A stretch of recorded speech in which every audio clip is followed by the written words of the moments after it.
guys, and welcome back to the Crawl Room in this wonderful ranty room of all things Formula 1. We're about to discuss the 70th Grand Prix anniversary race edition of this season so far, this crazy delayed season, and this time it was all about tyres. It wasn't tyre explosions in the last few laps though, it was Pirelli going a compound less than they were before, and it caused some brilliant degradation and strategic races. And it really spiced up the racing, didn't it? So if you've never seen this season before, we're going to score the drivers out of a possible 10 points. The maximum you can get is 10, unless I decide to give you some bonus points. I'll give you an extra couple if I think you're worth it. And of course, if you do really bad, I can give you minus points as well. I'm going to score the drivers however I like because it's my series, and that's what we do. And it's called the Crawl Room. Remember that.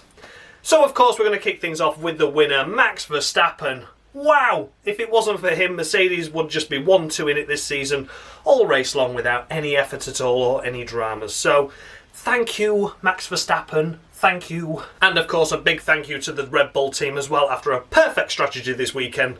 So, of course, Max didn't quite get the qualifying perfect this time. He ended up P4, not P3. On the grid, but soon was in P3 and was managing the race well behind those Mercedes guys, and then all of a sudden it was Grandma, we love you, Grandma, we do. Get your fag lighters out, everybody, it's that time again. And yeah, he said, I'm not driving like a grandma, after Red Bull told him to manage the tyres. It looks like you've got the edge on the Mercedes, you're P3, you're looking after your tyres well, you're behind him. And he's like, I've got a chance to overtake him here, guys. I am not denying this opportunity now. I am going for it. And do you know what? I think he made the right call because he put Mercedes under pressure at that moment in time when the tyres were at a critical stage, and it just knocked him out of sync. And it was a brilliant strategy by Verstappen. We love it that he's a racer, and it worked out this time. Sometimes in the past, yeah, he's been a bit too racery and he's made mistakes, but this was mature driving. He picked his fight and he picked it well, and it was at the perfect time. So fantastic by Max for that. And yeah, we all saw it. We all saw the perfect race he had. And I'm not going to criticise him and knock him a couple of points off because he qualified P4 instead of P3. Because that race was unbelievable. It was perfect. Red Bull got it right with the tyre strategy, qualifying him on the hard tyres. That gave them options, so many options, and it was perfect. Verstappen drove a flawless race, drove impeccably throughout, and it was just everything was right this weekend for the Red Bull and Verstappen duo. So for that reason, it's going to be a whopping 12 points to Max Verstappen. And then we come to Lewis Hamilton, and what can be said about him? Didn't get the measure of his teammate in qualifying, finishing a 10th behind in P2. And then in the race, didn't have the measure of his teammate until Mercedes decided, oh, we're going to keep you out, Lewis. We're going to keep you out to cover this Red Bull. Cover this Red Bull. And then he ended up ahead of Bottas. On much fresher tyres, it was behind him. He got past Leclerc, and then he got past Bottas with relative ease. Oh, I don't think they were planning that, were they? Oh, you're kidding me. The number one driver in the team finishing ahead of the number two. Oh, unbelievable stuff. So yeah, all in all, I think it was a bad race by Hamilton. I don't think he managed the tyres as well as Bottas, because you could see the graining on both cars after the pitted pretty much within equal amounts. You know, they stopped just a lap after each other. Bottas stopping the lap earlier. And the mediums were gone on Hamilton's car a lot more. The tyres were gone on the hards a lot more on Hamilton's car than Bottas's. But it was just the strategy by Mercedes that helped him get ahead of Bottas this weekend and not him himself. I don't think they were ever going to match Red Bull. I don't know what they were trying with Hamilton at the end there, whether they were going to see if they could get to the end. But those blisters weren't cleaning up at all. They weren't cleaning up, I'm sorry. I just think their sole purpose was, we've lost the race now, guys, but let's get Hamilton second, shall we? So for that reason, I think it was a poor race by Hamilton. I think it was a poor race by Mercedes. Yeah, they swapped positions technically in the pit lane, but I don't agree with it. So for that reason, I'm just going to award Lewis Hamilton 6 points, I think. 6 points is fair. It just annoys me that they do this and get away with it, and everyone goes, oh yeah, but it's racing, isn't it, and Lewis. No. Then we come to Valtteri Bottas, and after his race performance, finishing P3 behind his teammate Max Verstappen, you'd think, oh, didn't do so well after qualifying on pole, but we've got to analyse it as the race itself. And qualifying on pole, the measure of your teammate, brilliant effort in that respect. Out-qualified him. Top job, some points there for you. And in the race, he had the measure of Hamilton. He did have the measure, but Mercedes didn't allow him to have the measure of Hamilton come the end of the race. And they were just like, oh, Valtteri, would you just bend over a little bit? Just bend over. That's right. Yeah, don't worry about that, Valtteri. It's just the rolling pin we're sticking in you, son. Yeah, that's right, we're shafting you. And they did. They ultimately just shafted him at the end and were like, well, we can't get a win, but Hamilton's still finishing ahead of you. So yeah, I don't blame Bottas for that. He drove a perfect race as good as he could with the tyres he had, the pressure that they had from Red Bull, and it was more a Mercedes fuck-up this weekend. Well, it weren't a fuck-up, they did it on purpose, but it was more a Mercedes strategic game as to why he ended up behind Hamilton. But all in all, I think Bottas drove a solid enough race, and I'm going to award him 8 points for that effort. I think it was a good race, and yeah, always 2021 in the Bottas. We've just signed another year deal and you're already team ordering shadily behind the scenes. We saw it in 2018 and 2019. This year's no different. So yeah, 8 points to Valtteri Bottas. And then we come to Charles. I only need to pick once. Leclerc. Absolutely phenomenal effort by Charles Leclerc, as our David Croft says.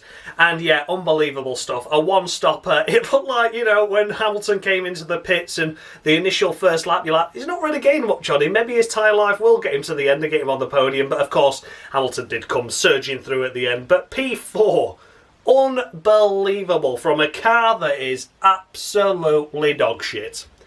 He is out driving that car, is making the tyres last now, as well as getting the car into positions it shouldn't be in.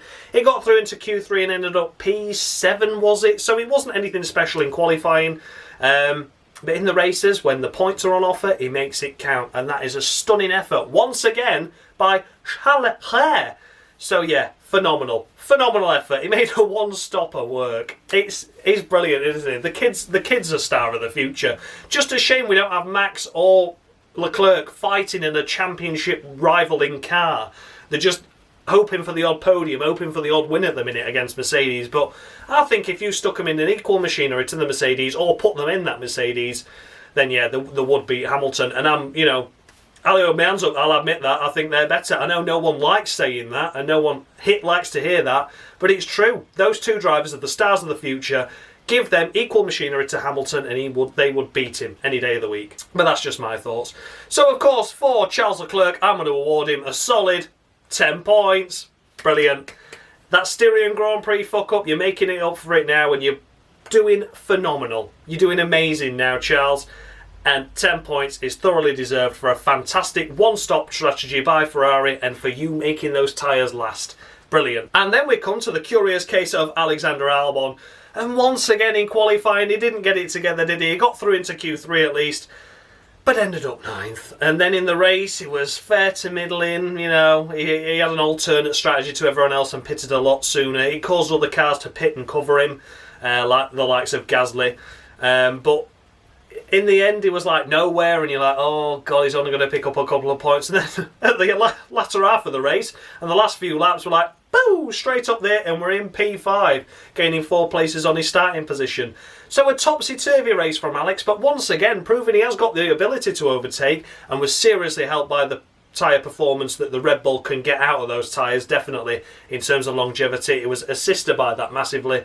A solid car this weekend, and delivered a solid result in the end with 10 points. 5th place is a great effort. And yeah, for that reason, I'm going to award him 7 points. I think it's a good race by him, solid weekend, but getting stuck in the early part of the race, it potentially cost him getting ahead of Leclerc at least.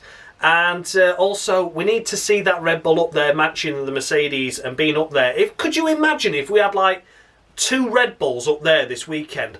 I know Mercedes were sweating, but my God, they'd have had their pants down, wouldn't they? If it had been 2 Red Bulls jostling all over the place, attacking those Mercedes in the mental game of the tyre strategy, it would have caused absolute chaos and confusion, and Mercedes wouldn't have been allowed to have had Hamilton ahead of Bottas because they'd have just had to cover the other car.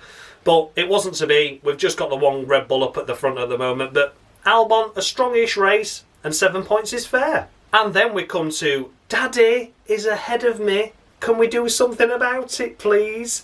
That's right, it's Lance Stroll, and he was behind his teammate in qualifying and throughout the duration of the race until the last 4 laps when Hulkenberg just surprisingly pitted and put soft tyres on. Now, I have heard that apparently Hulkenberg said there was a vibration and Racing Point didn't want to risk the vibration on the tyre and thought, yeah, let's pit him.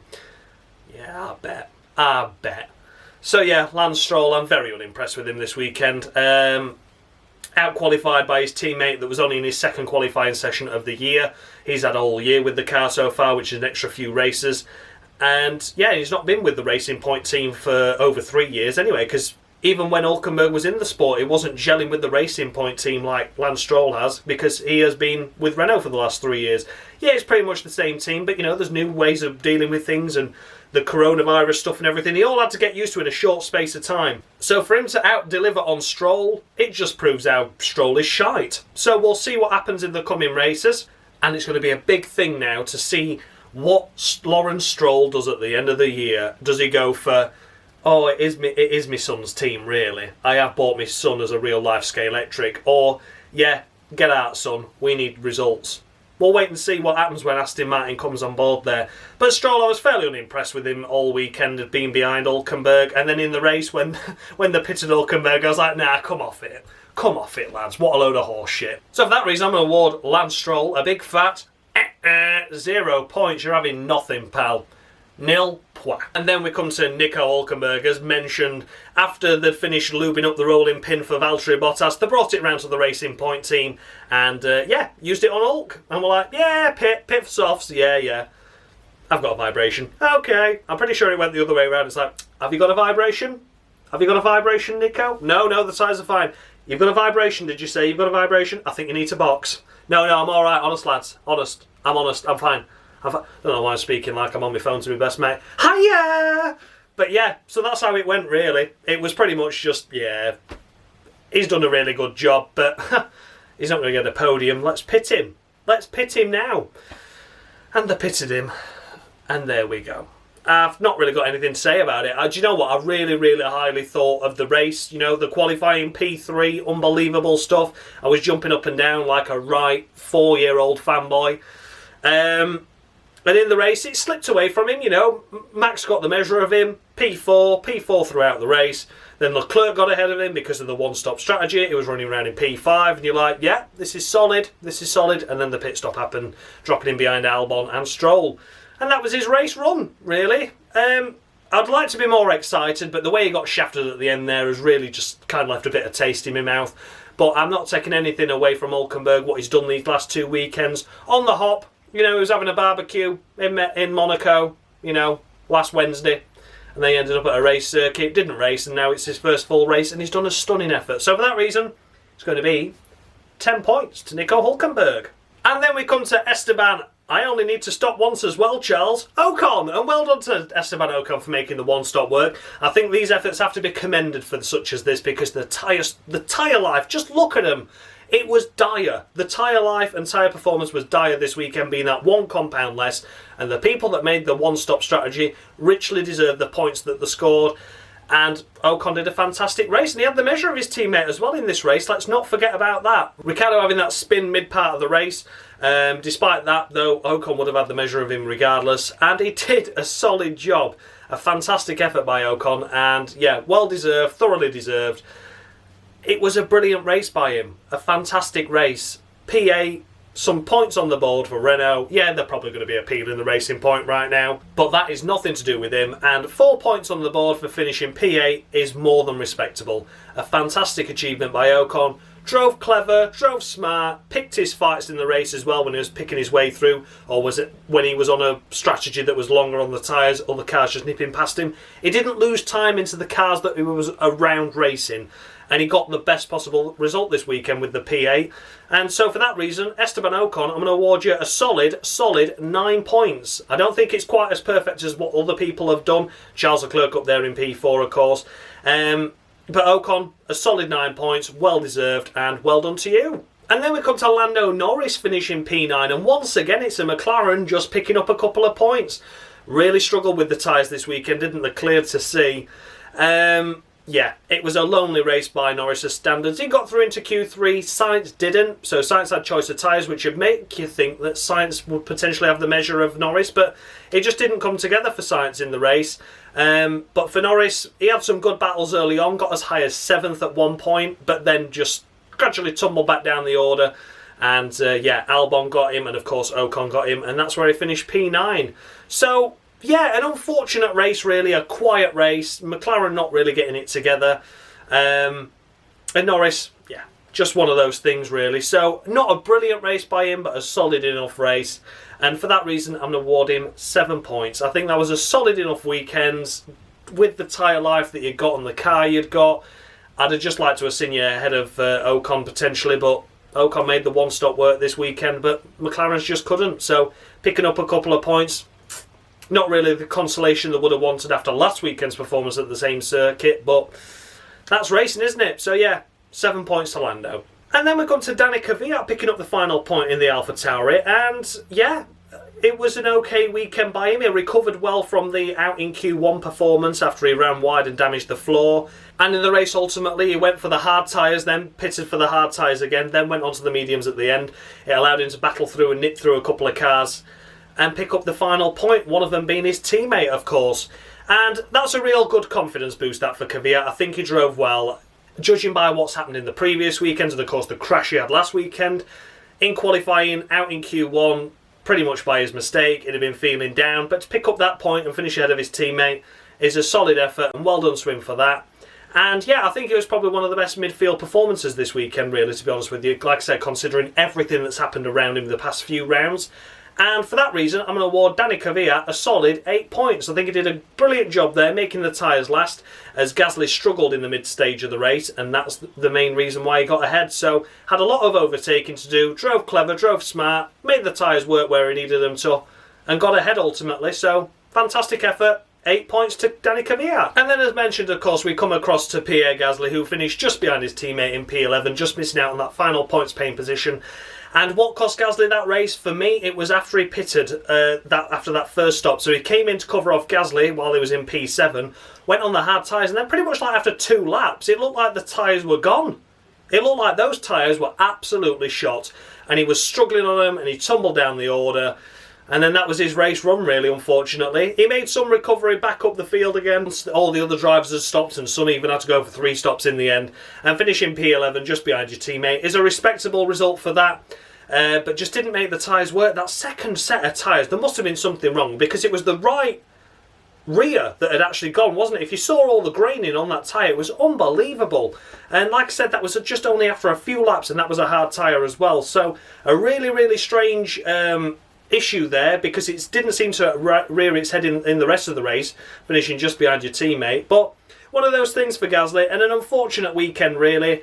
Had his measure of the teammate in it, of course, in qualifying, getting into Q3 once again in the AlphaTauri, out delivering while his teammate knocked down into Q1. And yeah, overall, a really good weekend by Gasly, considering everything that happened with that mid-tyre strategy. That mid-tyre just really, really knocked him out, and it was really strange to see. So yeah, for that reason, I'm going to award Pierre Gasly 7 points. I think it was a good race by him, a solid race. But ultimately, the teammate got the measure of you in the race, and he came from a long way back. So yeah, I'm going to dock him a point just for that reason. I don't think it's fair to score him the same as Kvyat when Kvyat got the point and he didn't. So that's why he's losing out on a point there. But yeah, 7 points to Pierre Gasly. And then, of course, we come to Sebastian Vettel. You spin me right round, baby, right round. Once again at the start, round, round, round. Oh my dearie me, he's not doing very well at all, is it? And I'm just going to keep it short and sweet. Yeah, the relationship's broken down between the pair of them, and yeah, blah, blah, blah, he might be going to Racing Point. But you're still spinning, and you're still not scoring points, and you're not making your tyres last like your teammate. And I know there's a breakdown in relationship, but if you're a brilliant driver, and you just want to prove it for yourself, as opposed to proving anything to the team, at the end of the day, you could just turn to Ferrari and go, yeah, you're getting rid of me, but I'm a 4-time world champion. I'm going to prove to you that it was the mistake that you let me go. And he should be out there delivering. That's the attitude I'd take anyway, but I think it's just been a big breakdown in communication between the pair of them. Vettel's not asked, Ferrari's not asked. I don't believe Vettel's car's even remotely equal to what Leclerc's is now. But nonetheless, P12 is still a piss poor result, really. And was never in the points. So, yeah, 0. 0, you've spun again. It's another 0. And then we come to Carlos Sainz, and once again having a slight pit stop issue there in the race, potentially cost him a few positions, and potentially knocking on the door of Norris as well.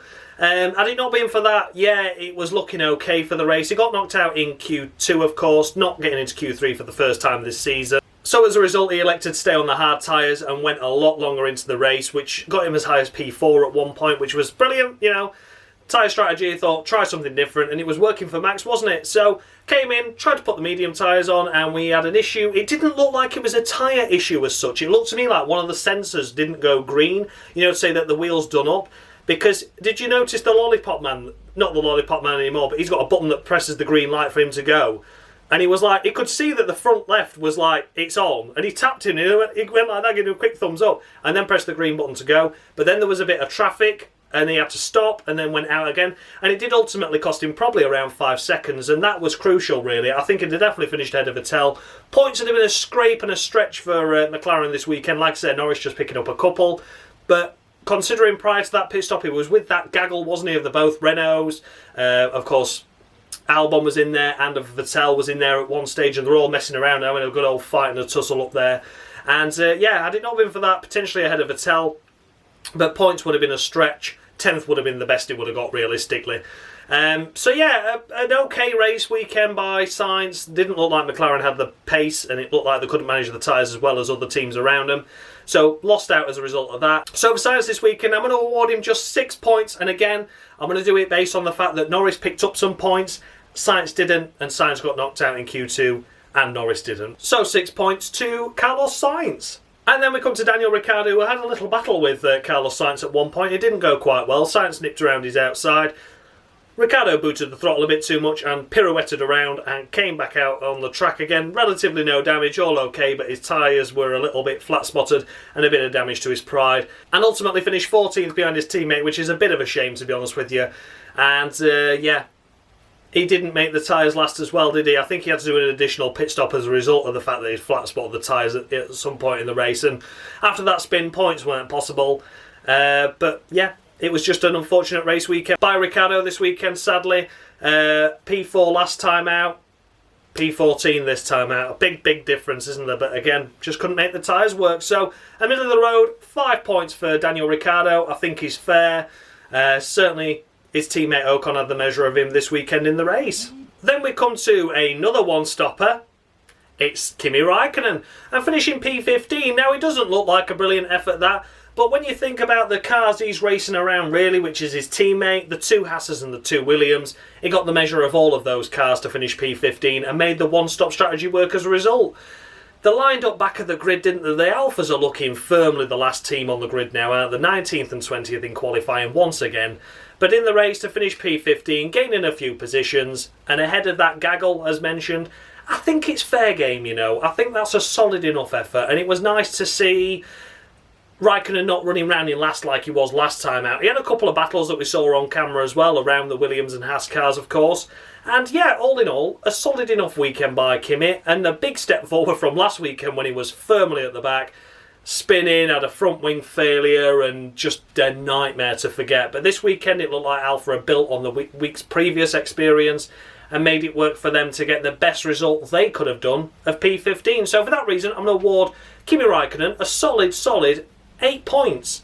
Measure of his teammate in qualifying, gained a few places, and finished the best position where he could, given the one-stop strategy. I mean, that tells you something. When other teams are pitting 2 and 3 times ahead, and he's still finishing P15 with a one-stop, it shows you how much pace that Alpha's off, sadly.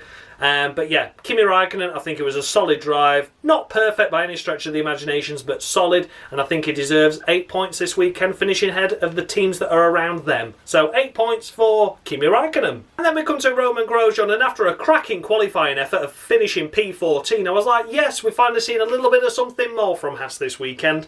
And it was good to see initially. In the race, he slipped back though down to 16th position and then dropped down to 18th. And at one point, the Haasers did an early stop and they were 19th and 20th, and I was like, oh no, what an absolute nightmare for them.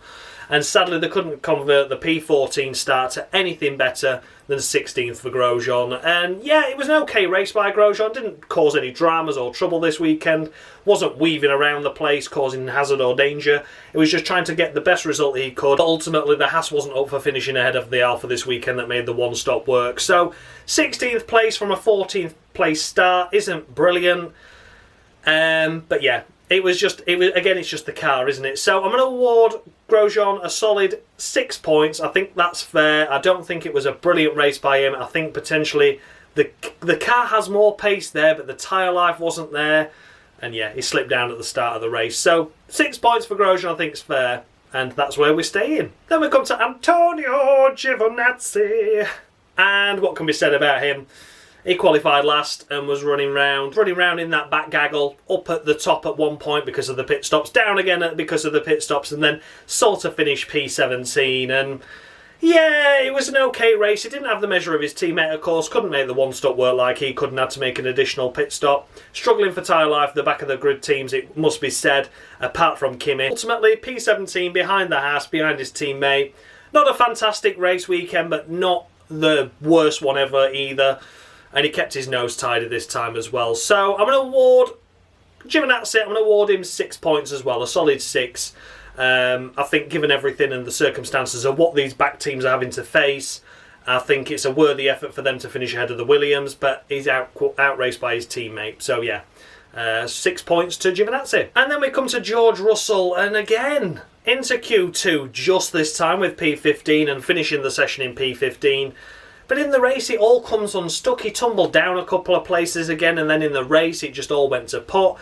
The Williams had to 3-stop both cars, and then there you go, P18's the best you're getting. And the pair of the Williams, sadly, were the last of the finishers, 18th and 19th, with K-Mag being the only retirement. So finishing ahead of your teammate, qualifying ahead of your teammate, but then finishing behind 2 Alphas and a Haas, and was behind the other Haas as well, it must be said, before K-Mag even retired. Well, he made a pit stop, went back out, then came in and retired, didn't he? So he was technically behind, but you know what I mean. So Williams pretty much went to Q2 qualifying again with one car. Latifi just missing out. Tour firmly at the back again. And the one-lap pace is there, but the race pace isn't. And clearly the tyre life isn't as well. So for that reason, again, I'm probably just going to score the same for Russell. I'm going to score him 6 points as well. Again, difficult to judge the back of the grid teams.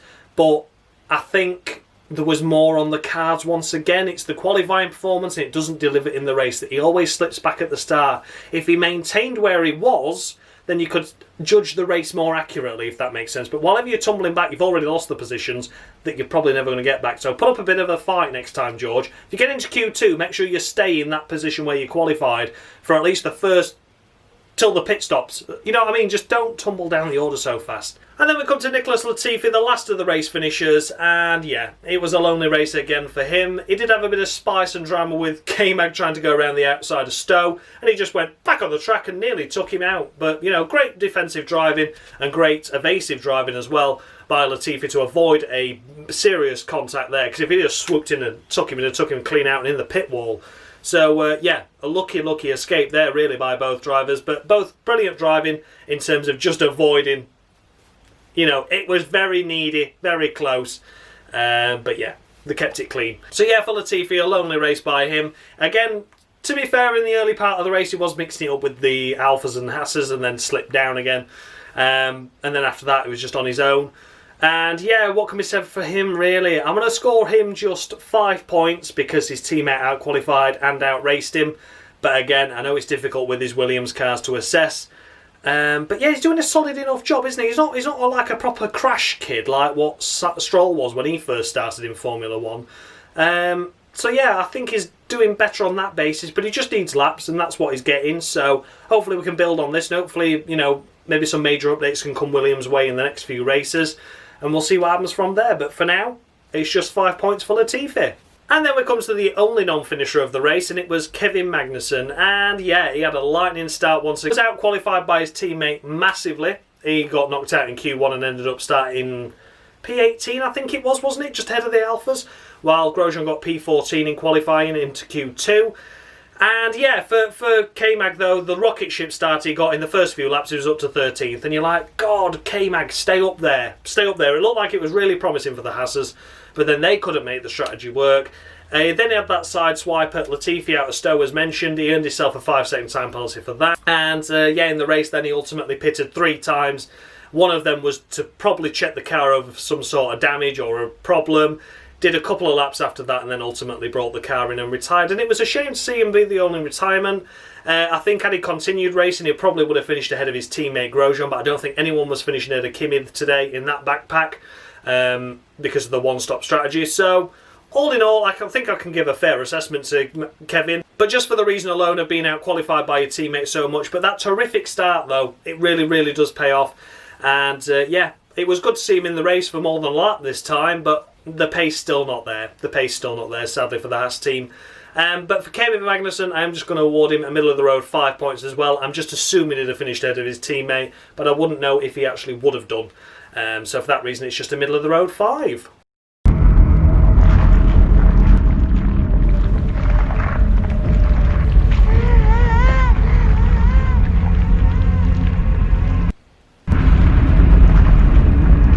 I'll tell you something, I'm going to have to get Yvette Field in here or something because this is just getting terrifying now. I think it's him, isn't it? I think it is him. Yeah, we'll get an exorcism on him at some point, I'm sure. So there you go, guys. That was the runners and riders of the Silverstone 70th Grand Prix edition of Formula 1. So let me know your thoughts and feedback down below. Did I score any drivers too high, any too low? The screen right now is going to tell you the points and finishing positions currently, the points awarded, where everyone stands in the standings, as you can see. And yeah, big thanks to Matt for doing that for me again, as always, Matthew D'Souza. I'll put the links to Matt's channel below, so you can check him out. He's doing F1 content in F1 2020, which I can't because the game's fucking broken. So yeah, thanks a lot for watching, guys, and as always, let me know your thoughts and feedback, and much love!